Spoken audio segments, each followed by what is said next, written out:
তার স্মরণ সভায় আজকে আমার বক্তব্য রাখতে হচ্ছে আপনাদের সামনে।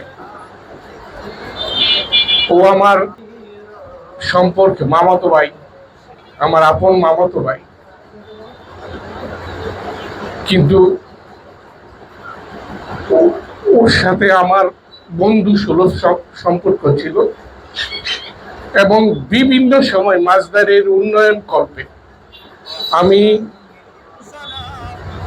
আমরা একসাথে এই মাছদারের উন্নয়ন কল্পে বিভিন্ন সামাজিক কাজকর্ম করেছি।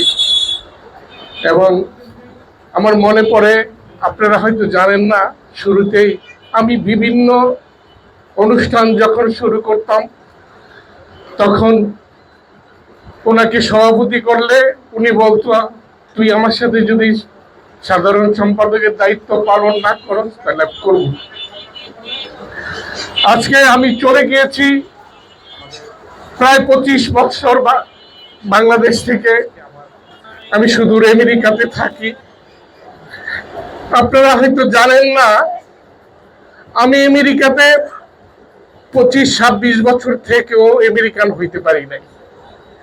আমি সমস্ত সময় আমি এই মাছদার এলাকায় আমার মনটা ডুবে থাকে এবং আমার সন্তানদের আমি বলে দিয়েছি এবং আমার কমিউনিটি লোকজনকে বলে দিয়েছি, আমি যখন আমার মৃত্যু হয় আমার লাশটা মাছদাইল গোরস্থানে আমার সমাহিত করার জন্য। আপনারা হয়তো দেখাতে পারবো না সবসময় মাছদাইল আমার হৃদয়ের মধ্যে। নারায়ণগঞ্জের লোক যখন আমেরিকাতে যায় তখন আমি মনে করি আমার মায়ের গন্ধ আছে ওখানে।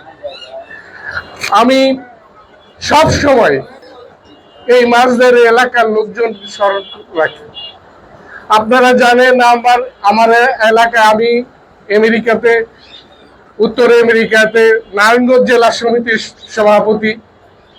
আমি ওইখানেও নারায়ণগঞ্জের বিভিন্ন কর্মকাণ্ড চালিয়ে যাই এবং এর মধ্যে আমি এই মাছদার আমাকে সবসময় স্মরণ থাকে আমার।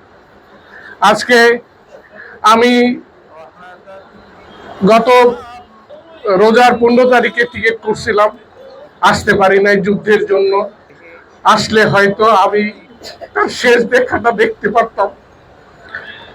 আমি ভুলতে পারি না তার স্মৃতি কি বলবো, আমি কিছুই বলতে পারি না।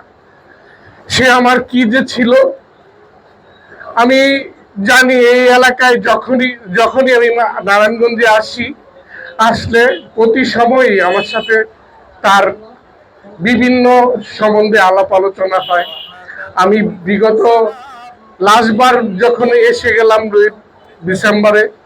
ডিসেম্বরে আসার পরে আমি বললাম যে তোর শরীর ভালো না, মাছদার প্রগতির সঙ্গে পুরনো সংগঠন, এটারে কিছু করা যায়, তুই কর। আমারে বলতেছে তুই কর, জাহাঙ্গীরে আছে, তুই সবাই নিয়ে কর। আমি বলছি যে তুই না থাকলে এটারে সাজিয়ে দেওয়া যাবে না।